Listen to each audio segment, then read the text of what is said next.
Bom dia, boa tarde ou boa noite a todos e todas. Espero que estejam bem.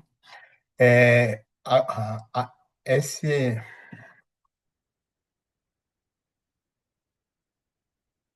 bom, então vamos lá mais uma vez. Bom dia, boa tarde, boa noite a todos e todas. Espero que estejam bem. Hoje entraremos no pensamento do Kant, que tenta fazer uma síntese, né, do racionalismo subjetivista com o racionalismo objetivista. Então é a nossa aula 5 sobre o criticismo kantiano ou sobre o idealismo transcendental de Kant, tá certo? Eu vou expor os slides e depois também vou enviar esse material para vocês, para que vocês não tenham que ficar tomando nota ao mesmo tempo que me ouvem, tá certo? Então, que tenhamos um, um, um bom encontro, né? Uma boa aula.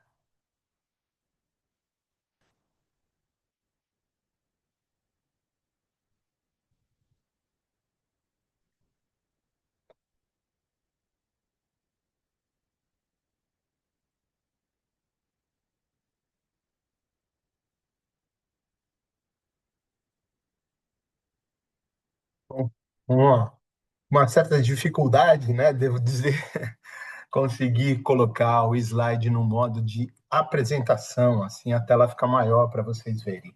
Tá, então estamos na nossa quarta semana, de 26 do 5 a 2 do 6, na unidade 2, que leva o título de Os Fundamentos Epistemológicos da Modernidade. Estamos exatamente no item 2.3, no qual nós vamos discutir tanto o criticismo kantiano quanto a dialética idealista de Hegel, que será o tema da nossa próxima aula, da aula 6. Então, sigamos. Tá aí o Kant, né, uma imagem dele, uma das muitas imagens dele, e o Kant, Immanuel Kant, nasceu em 1724 e morreu em 1804, ou seja, atravessou o século XVIII praticamente e morreu no início do século XIX. Qual o contexto sociocultural do Kant, né? Com o que ele tinha que lidar. Então, Kant já era um pensador de peso, né? Um sujeito extremamente estudioso, extremamente metódico e rigoroso com seus estudos. Há quem diga que na cidade onde ele nasceu e que ele viveu até a morte, e ao que parece, nunca de lá saiu, em Cronenberg, as pessoas acertavam os seus relógios pela caminhada do Kant, porque sistematicamente ele caminhava sempre no mesmo horário, né? Então, só para ter uma ideia do quanto ele era metódico. Qual o contexto sociocultural de Kant? Então, é o contexto do Renascimento e da modernidade, da Ilustração, do Iluminismo, né?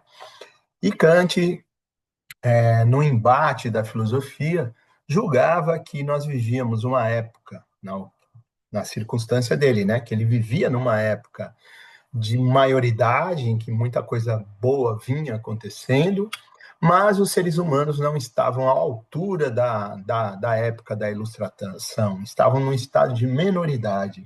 E essa menoridade advinha, né, dos diversos antagonismos da razão, dos diversos antagonismos do panorama cultural da época em que ele viveu. Só vou garantir que esteja gravando, gente. Sim, tá gravando. Então, podemos continuar. Ora. Bom, esses antagonismos da razão se expressavam de que maneira, né? E colocavam os seres humanos num estágio de menoridade. Por um lado, Kant notava um dogmatismo com a racionalista, um dogmatismo racionalista subjetivista, daqueles que defendiam, né, que a razão tinha um momento inicial nas ideias inatas, né, ideias, conhecimentos que já vinham na cabeça dos homens, né. Durante bastante tempo, Kant foi um racionalista subjetivista. Eu aqui coloquei o nome de Descartes porque foi o autor que trabalhamos, mas ele estava dentro de um movimento desse idealismo racionalista subjetivista, né? Então, estou colocando aqui para vocês se situarem. Então, de um lado, alguém que dizia que o conhecimento vinha todo com o ser humano, bastava que ele usasse a razão para ampliar o conhecimento e conhecer o mundo e as coisas, né? Mas não jamais pela via da experiência. De outro lado, o dogmatismo empirista, que dizia que os seres humanos nascem uma folha de papel em branco e que todo conhecimento vem da experiência. Portanto, a origem do conhecimento é a experiência e o limite do conhecimento é também a experiência. Para a gente se localizar dessa corrente, né, a racionalista objetivista ou o empirismo, está aí o nome do Hume, né, que é o autor que a gente escolheu para explicitar, né, essa corrente de pensamento. Então ele dizia, olha, por um lado, que há quem diga que o conhecimento vem com a gente. Por outro lado, há quem diga que o conhecimento vem todo da experiência. Então, como é que a filosofia, a reflexão filosófica pode se tornar ciência se ela não produz um acordo como outras, né, áreas do conhecimento, tais quais a matemática, a física, a química, né, e que progridem, porque neles, né, na matemática, vem alguém e diz 1 mais 1 é igual a 2 e todo mundo tem acordo nessa expressão, por exemplo, né? E o Kant dizia, porém, na filosofia, né, na reflexão filosófica por meio da razão, reina, né, um embate, um antagonismo que precisa ser resolvido para colocar o nosso pensamento no estado de maioridade do momento histórico em que nós vivíamos, né, que ele vivia na ocasião. Então, quais são os antagonismos da razão? Primeiro, de um lado, o racionalismo subjetivista e idealista. Do outro lado, o dogmatismo empirista, racionalista subjetivista, na expressão do Hume. E uma terceira fonte cultural da época que atravancava o desenvolvimento do pensamento humano era o irracionalismo, representado pelo dogmatismo da metafísica. O irracionalismo aqui deve ser entendido com uma determinada acepção, né? Qual é? Irracional são as explicações que não vêm da razão, ou seja, até elas existem, mas elas não têm por base a razão. Fundamentalmente, a fé. E aí ele julgava que a filosofia anterior ao Renascimento e à Ilustração, que se fundava na metafísica, era um tipo de racionalismo. Por quê? Porque defendia que a verdade, o conhecimento tinha por fonte Deus, né? Então, a metafísica, meta quer dizer acima, física da physis, né? Acima da physis, da natureza, da realidade humana, tem um ser, né? No qual nós devemos acreditar. As questões que a metafísica se colocava, como na demonstração filosófica, eram para demonstrar, né, que o conhecimento e tudo que sabíamos vinha, né, de um ser superior. Quais eram essas questões? Então, eles queriam demonstrar a existência de Deus, queriam demonstrar a imortalidade da alma e queriam demonstrar a transcendência da liberdade, ou seja, que a liberdade humana ocorre num outro plano que não esse. Então, Kant está à frente do quê? De três antagonismos que ele pretende resolver. Ele pretende fazer uma síntese que seja superadora desses problemas. Poderíamos brincar que ele pretendia que a filosofia fosse AK antes do Kant e DK depois do Kant. Então, pretendia ele ascender a filosofia à condição de ciência, resolvendo esses antagonismos da razão. E como é que ele faz para fazer isso?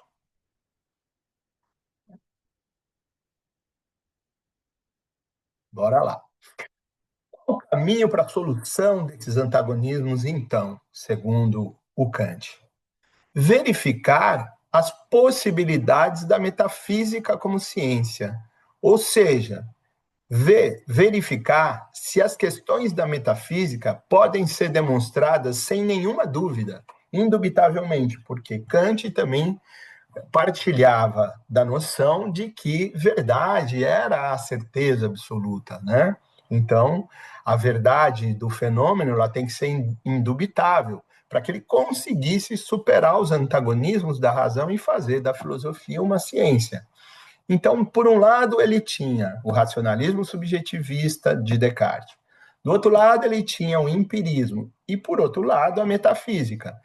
Pense então Kant. Vou pegar as questões da metafísica e vou compará-las com os conhecimentos produzidos pela ciência e ver se elas cabem, elas podem se enquadrar nos juízos, nas formulações da ciência. Porque se eu demonstrar, aqui estou parafraseando Kant, se o Kant demonstrasse que a transcendência da liberdade, a imortalidade da alma e a existência de Deus pudessem ser comprovadas tais quais 1 mais 1 é igual a 2, ele teria resolvido o problema dos antagonismos, porque nós veremos mais à frente, Kant julga que há conhecimentos que vêm com a gente e outros que vêm da experiência. Então ele faria uma síntese entre o racionalismo subjetivista, o empirismo e as questões da metafísica, mas o caminho seria demonstrar, usando a experiência e as ideias inatas, que as questões da metafísica podem ser demonstradas, comprovadas cientificamente.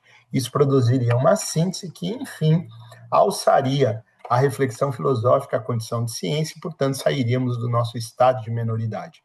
A pretensão do Kant, com a sua filosofia, portanto, não era pequena.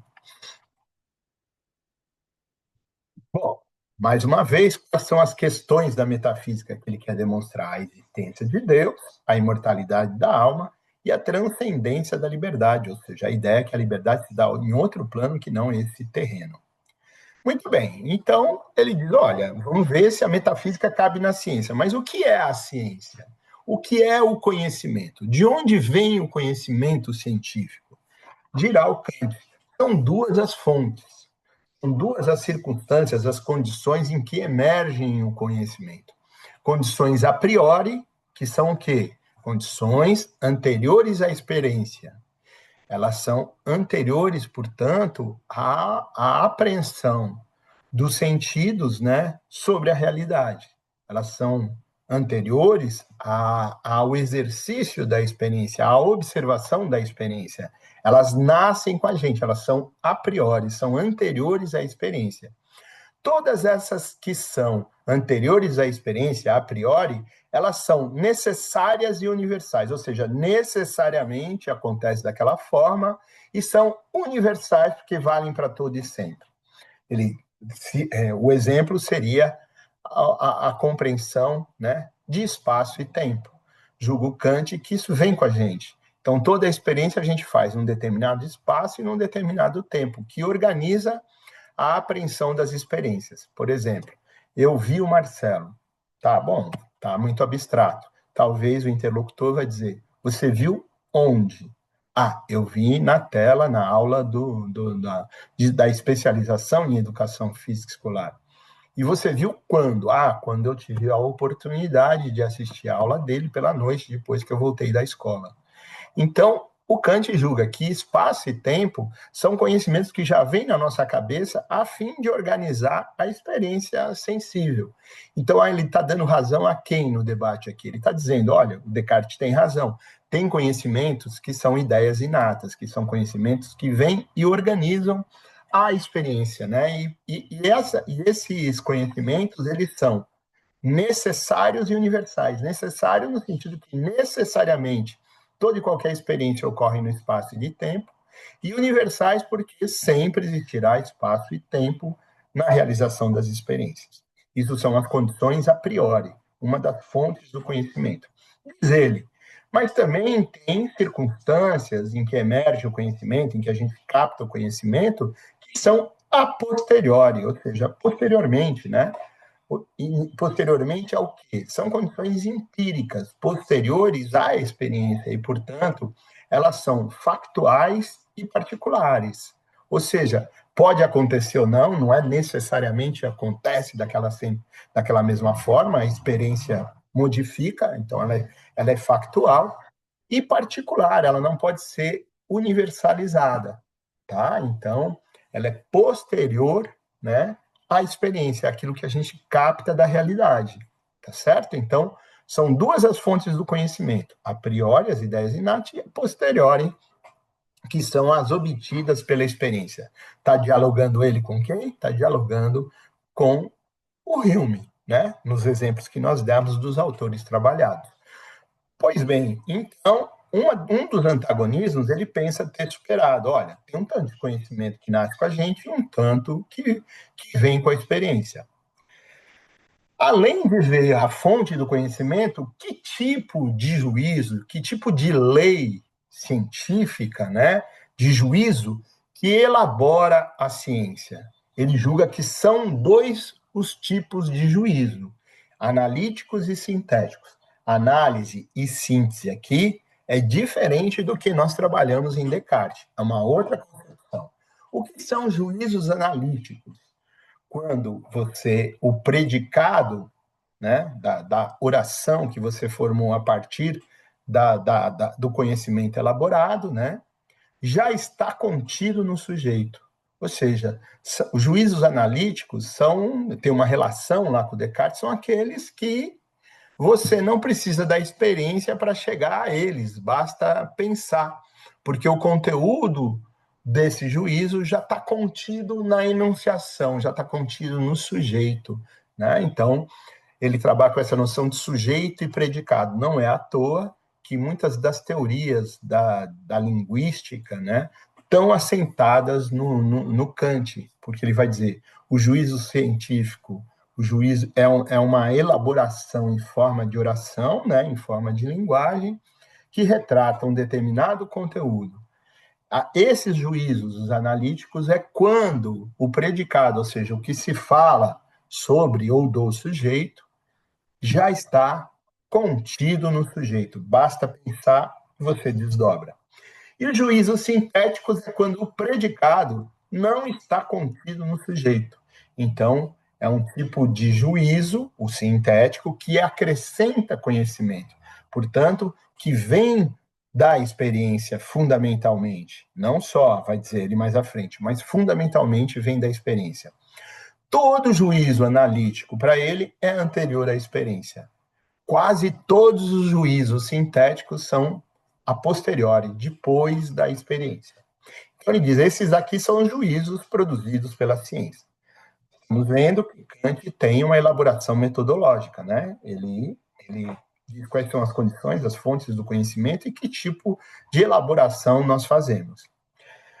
Os juízos e as condições para conhecer. Kant, ao identificar os juízos formulados pela ciência, submete-os às condições para conhecer, ou seja, ele combina o juízo com as condições. Então, ele dirá, todo juízo analítico é a priori. O que é juízo analítico? Quando o predicado já está contido no sujeito.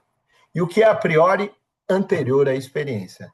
Então, esses juízos em que o predicado já está contido no sujeito, eles não precisam da experiência para a gente chegar a ele e não precisam da experiência para serem demonstrados. Em geral, são obviedades às quais nós chegamos, né, por dedução lógica. Por dedução lógica de conhecimentos que não vieram da experiência, mas que é uma dedução a partir de conhecimentos com os quais nós já vimos. A gente vem ao mundo, né, segundo Kant, com esses conhecimentos. Dirá ele, os juízos sintéticos, aqueles em que o predicado não está contido no sujeito, eles são sempre a posteriori, ou seja, eles são posteriores à experiência.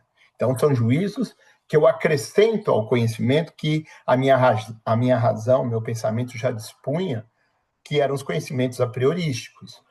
Os conhecimentos a posteriori são aqueles captáveis pelos órgãos dos sentidos, pela realização da experiência. As questões da metafísica, gente, elas precisariam que tivesse na ciência um terceiro tipo de juízo. Um juízo que fosse sintético, ou seja, que o predicado não está contido no sujeito, mas ao qual eu chegasse sem a comprovação, né, sem a experiência, ou seja, que fossem anteriores à experiência. Será que a ciência produz esse tipo de juízo? Porque Kant julga que para demonstrar que Deus existe, que a alma é imortal e que a liberdade é transcendente, ela tem que se encaixar nesse juízo, a metafísica, nos juízos sintéticos a priori, ou seja, que o predicado não está contido no sujeito, Deus existe, é uma obviedade? Não é, né? Mas não dá para demonstrar que Deus existe fazendo uso da experiência. Então, tem juízos sintéticos a priori na ciência? E será que a metafísica pode nele se encaixar? Vamos ver o que ele responde. Então, ele vai demonstrar cada um daqueles juízos, e com o exemplário acho que ficará melhor para vocês. Os juízos e as condições para conhecer, mais uma vez, como são os juízos analíticos a priori. Um exemplo, né? O todo é maior que suas partes. Na oração, o todo é o sujeito e o é maior que suas partes é o predicado. Julga o Kant que ao eu mencionar o sujeito, o todo, né? A noção do todo com as partes, ela é um desdobramento natural do raciocínio. Eu não vem da experiência, vem do raciocinar, né? Então, o todo é maior que suas partes, necessariamente, e sempre será, ou seja, necessário e universal. Então, é um juízo analítico, que é necessário, universal, e ao qual eu chego sem fazer uso da experiência. Então, ele é analítico e a priori, segundo Kant. E os juízos sintéticos a posteriori são aqueles que o predicado não está contido no sujeito, ao qual todo e parte, como uma obviedade. Então, se eu enunciar aqui, sem o complemento, os brasileiros, ao falar os brasileiros, eu posso pensar em inúmeras coisas relacionadas aos brasileiros, do tipo, gostam de jogar futebol, são apaixonados pelo futebol. Os brasileiros são resultado de uma miscigenação étnica que deu num povo maravilhoso, na grande maioria das vezes. Ou seja, eu estou adjetivando os brasileiros, criando outros predicados. Então, quando eu digo o sujeito, o que eu falo sobre ele, o predicado, não vem para mim como como uma obviedade, como algo, né, natural. Ou seja, eu preciso fazer uso da experiência para poder chegar à conclusão de que eles falam português. Então, eu vou olhar os brasileiros, ouvir os brasileiros e identificar o idioma com o qual eles fundamentalmente se comunicam. Claro que não nos comunicamos só em português, claro que nós tínhamos várias línguas e dialetos antes da chegada dos portugueses, mas se universalizou a língua portuguesa como uma língua da nossa comunicação. Esse juízo é sintético, é posteriori? Vejamos, se eu falo os brasileiros falam português, é uma obviedade que eles falem português, tal qual parte de todo? Não, não é. Ou seja, o predicado não está necessariamente contido no sujeito. Eu preciso da observação, eu preciso da experiência. Então, é um juízo sintético, porque o que se fala dele, o predicado, não está contido no sujeito, e ele é a posteriori, ou seja, eu obtenho esse juízo, eu obtenho essa elaboração, que é uma elaboração verdadeira, embora admita exceções, quando eu faço uso da experiência, tá? Mas nesse exato momento, né, na nação brasileira, há pessoas que se comunicam com outros idiomas, com outras línguas, né? Pensem vocês no tupi, pense vocês no guarani, né? Pense vocês nos diversos dialetos dos povos originários e que mantêm as suas tradições e a sua comunicação diária nas suas línguas de origem, né? Grande parte das vezes. Então, ele não é necessário nem universal, ele é factual, ou seja, factualmente, nós falamos português por conta das circunstâncias, né? E não sabemos se sempre falaremos português ou não, porque tendo em vista o imperialismo, pode ser que nos obriguem a que todos nós nos comuniquemos em inglês, né? Pelo que a gente tem visto, no mundo científico já é quase isso, né? Não é factual e é particular, ou seja, tem outros povos que falam outras linguagens. não é o português não é uma língua universal, né? Ela é uma língua de uma determinada formação cultural e que opera aqui no solo brasileiro. Então, esse é claramente um juízo sintético a posteriori. Eu só chego a ele olhando para a experiência e ele não é uma obviedade. O predicado não está contido no sujeito. Aí vem a questão chave, né? A questão que vale 1 milhão, brincaríamos.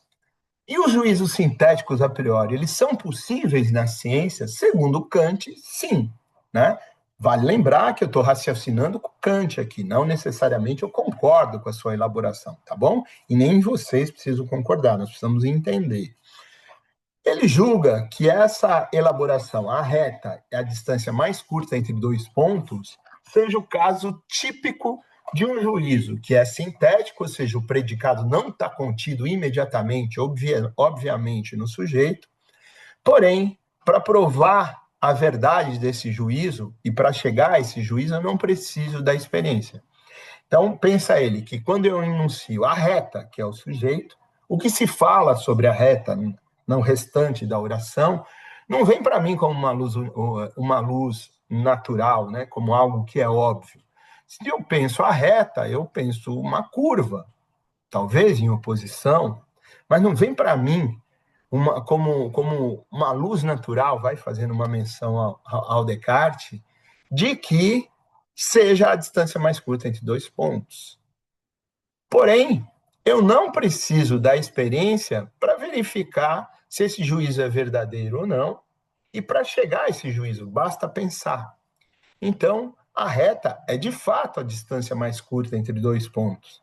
Pensa o Kant que a gente só chega a essa conclusão, né? Que a gente chega a essa conclusão sem fazer uso da experiência. É, portanto, um juízo a priori e o predicado não está contido no sujeito. Então, a ciência produz juízos sintéticos a priori. A grande maioria dos juízos sintéticos são a posteriori, mas há alguns que são a priori, que o predicado não está contido no sujeito, mas basta o exercício da razão para eu chegar a esse conteúdo. A grande questão é: a metafísica se encaixa nesse juízo? Pergunta do Kant. As questões da metafísica podem se enquadrar nos juízos da ciência? Lembrando que, para ele, ciência é aquilo que é indubitável. Ele tem a mesma concepção de verdade, tanto do Hume quanto do Descartes. Então, para ele, as questões da metafísica, Deus existe, a alma imortal e a liberdade é transcendente, não são juízos analíticos priori. Ou seja, o predicado não está contido imediatamente no sujeito como todo e parte, que é indubitável, né? E, portanto, eles não se enquadrariam em juízos analíticos a priori. Eles também não são juízos sintéticos a posteriori, porque, embora o predicado não esteja contido no sujeito imediatamente como obviedade, eu não tenho como provar a verdade desse juízo pelo uso da experiência, né? Ninguém aqui viu uma alma ascendendo para ser livre em outro lugar, ninguém tem certeza que tenhamos alma, e mais que isso, que ela seja imortal, e não temos certeza absoluta da existência de Deus. E nem podemos chegar a isso por meio da experiência. Então ele diz, não é um juízo sintético a posteriori. Caso ela possa ser demonstrada sem dúvida nenhuma, seria no terceiro caso, do juízo sintético a priori. Então, quais são as questões? Deus existe, a alma é imortal e a liberdade é transcendente. Então, o predicado não está contido imediatamente no sujeito, nessas três questões, e para demonstrar, chegar a eles, eu não posso fazer uso da experiência. Então, teria que ser um juízo sintético a priori. Mas qual a concepção de verdade dele? Que é a ausência da dúvida. Então, quando ele se coloca essas questões, de Deus existe, a alma imortal e a liberdade é transcendente, ele diz, não dá para demonstrar isso aos outros, elaborando esses juízos, como se houvesse 100% de certeza, como se não houvesse dúvida. Ou seja, teria que ser um juízo sintético a priori, mas acaba não se caracterizando como um juízo sintético a priori, porque não se pode comprovar o conteúdo de verdade desses juízos, ou seja, resta dúvida, tanto ao Kant, que era extremamente religioso, como para todo e qualquer ser humano. Lembra que ele queria mostrar que o Descartes tinha em parte razão, que o Hume tinha em parte razão e que as questões da metafísica poderiam ser comprovadas cientificamente. Depois de mais de 14 anos de investigação, especialmente na produção de um livro que se chama A Crítica da Razão Pura, ele tem um texto também que é da crítica da razão prática, né? E por isso lá o adjetivo lá do criticismo kantiano, né? O Kant chega à conclusão que não é possível comprovar, sem sombra de dúvida, que Deus existe, que a alma é imortal e que a liberdade é transcendente. Então, a conclusão dele a resposta do Kant é não.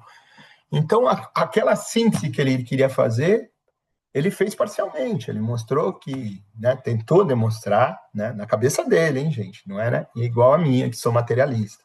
Na cabeça dele, ele demonstrou, tem alguns, ele julga que demonstrou que tem alguns conhecimentos que vêm com a gente, que estrutura a nossa experiência, como, por exemplo, a noção de espaço e tempo.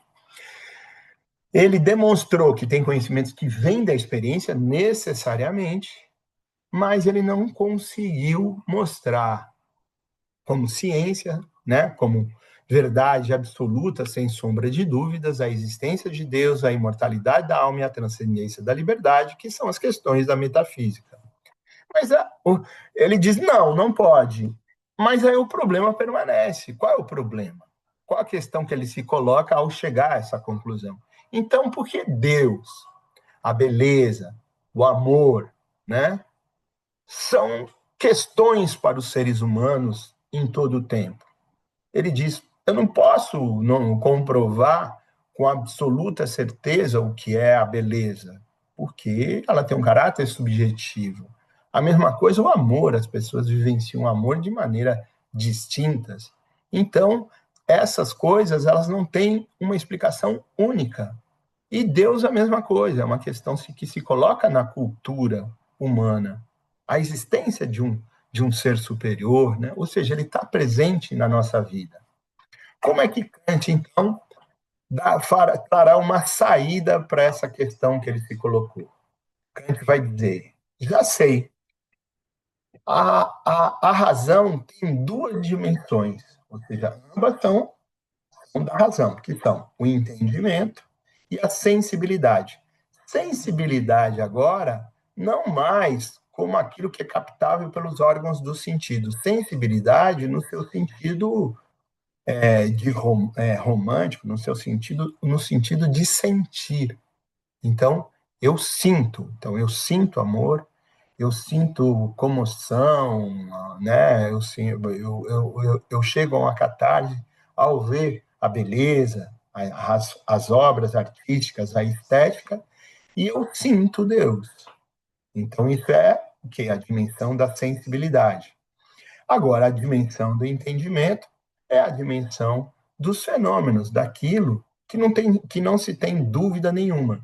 Ambas dimensões constituem a razão. Então, a razão ela tem uma parte dela que é entendimento e uma outra parte que é sensibilidade, sabe? Não foi Kant que disse isso, mas seria como? A razão tem razões que a própria razão desconhece, né? As relacionadas à religião, à beleza, ao amor. Diz ele, a realidade também, assim como a razão, ela está dividida. Você pode verificar uma distinção na realidade entre fenômeno, a coisa para todos, que é indubitável, por exemplo, que essa minha camiseta é vermelha. Então, ela é vermelha para todos vocês que estão me assistindo. Talvez para quem tivesse um problema, né, uma deficiência de visão, do tipo daltônico, ela não fosse exatamente vermelha, né? Mas para os que não têm essa distorção, não carregam, né? Não são pessoas com deficiência visual, essa camiseta é vermelha. Então ele vai dizer, isso é fenômeno. O que é fenômeno? Aquilo sobre o qual nós temos um entendimento que não resta dúvida que o Marcelo, que só enxerga de um olho, cada um de vocês aí, vão olhar para a camiseta do Marcelo e vão dizer, ela é vermelha. Vão olhar ali para o símbolo do Avante e dizer, olha, tem azul, tem verde, tem vermelho, naquilo que parecem ser, né, as asas ou de um catavento, né? De algo que está circulando em movimento, tá? Então, vermelho, azul e verde, para mim e para todos vocês que estão assistindo. Vai dizer o Kant, isso é fenômeno. Agora, Deus e o amor e a beleza, provavelmente, vários de nós, segundo Kant, seguindo o raciocínio de Kant, têm posições distintas sobre Deus, sobre o amor, sobre a beleza. Vai dizer ele, isso, na realidade, são os números, ou, outro nome que ele dá, as coisas em si. Deus é, portanto, uma coisa em si, não é uma coisa para todos como a minha camiseta vermelha, porque cada um vivencia Deus à sua maneira. O amor é uma coisa em si, a beleza é uma coisa em si. Cada um de nós vivencia o amor, a beleza e Deus à sua maneira. Vai como se fosse, pegando um exemplar, o homem invisível. A gente veste a roupa que a gente quiser, né? Metaforicamente, óbvio, nessa coisa em si. Ou seja, a gente vivencia pela sensibilidade as coisas em si. Então, ele divide a realidade em fenômeno e número e divide a razão em entendimento e sensibilidade. Uma saída que sabemos nós até hoje convence muitas pessoas, né? A razão ela é entendimento e sensibilidade e que tem coisas na realidade que escapam do entendimento humano, usando as palavras do próprio Kant. Então, ele promove com isso uma dicotomia da razão, do ser humano.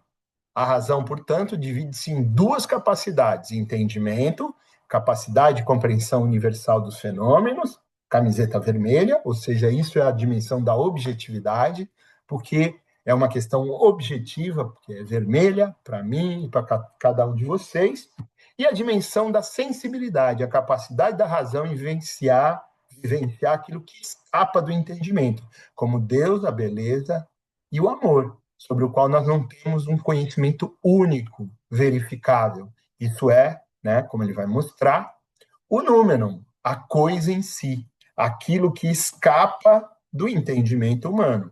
Mas também temos, na realidade, o fenômeno, aquilo sobre o qual atua o entendimento e que permite uma compreensão, que permite uma explicação universal. Sem dúvida alguma, essa é uma camiseta vermelha.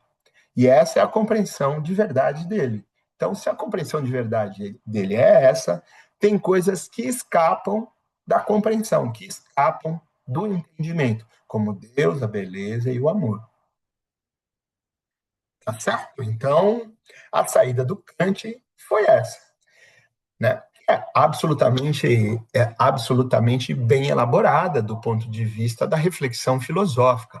Muito embora ela deixe uma série de questões que fazem a gente refletir sobre a correção daquilo que ele nos trouxe de síntese.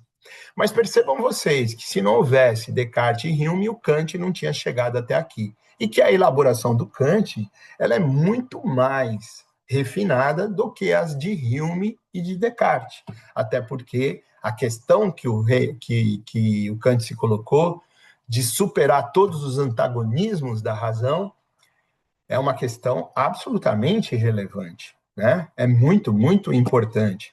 E ele dá uma certa resposta, que é qual? Tem conhecimento que vem com a gente, conhecimento que vem da experiência, e tem coisas que escapam do conhecimento, sobre as quais a gente atua com a sensibilidade, a gente vivencia e acabou. Percebam que essa resposta dele, de Deus, por exemplo, é uma resposta extremamente avançada para quem morreu em 1804. Se nós, por exemplo, se alguém se funda no Kant para a prática religiosa, né, ele dirá que é a coisa em si, que cada um põe em Deus aquilo que quiser. Então não haveria intolerância religiosa a partir da lógica do Kant, né? E coisas que escapam do entendimento humano, a gente vivencia e acabou. A gente usa a nossa sensibilidade e é uma parte da razão, porque, né, nenhum cachorrinho se ajoelha para rezar, nenhum cachorrinho, né, pratica o amor, nenhum cachorrinho lê uma poesia e fica emocionado, ou vê uma pintura e fica emocionado, ou admira a beleza do corpo humano, né? Isso é próprio dos seres humanos. tá bom? O nosso próximo autor, o Hegel, vai fazer uma crítica contundente ao Kant. E daqui a pouco, né, na próxima aula, nós vamos ver que crítica é essa e o que ela representou, né, de superação das questões colocadas pelo Kant, mas especialmente das questões colocadas por Kant, Descartes e Hume no que diz respeito à verdade, né? Com Hegel, nós veremos que a ideia de verdade absoluta será superada. Tá certo? Então, vamos aqui parar a exposição, né? Anseio que a aula tenha sido explícita, que tenha levado vocês a compreender um pouco o pensamento do Kant, mas lembro vocês que há uma síntese no texto 2 de todos os autores que eu, por hora, aqui estou trabalhando, tá bom? Então, aproveitem a aula, leiam o texto, e nós teremos uma atividade, né, sobre o período ascendente do pensamento burguês, no qual nós vamos ter condição de, por meio de uma atividade de fixação, né, reelaborar, né, fazer uma nova síntese dessas coisas que foram faladas e lidas, tá bom? Fiquem bem, agradeço pela atenção e aproveitem. Muitíssimo obrigado.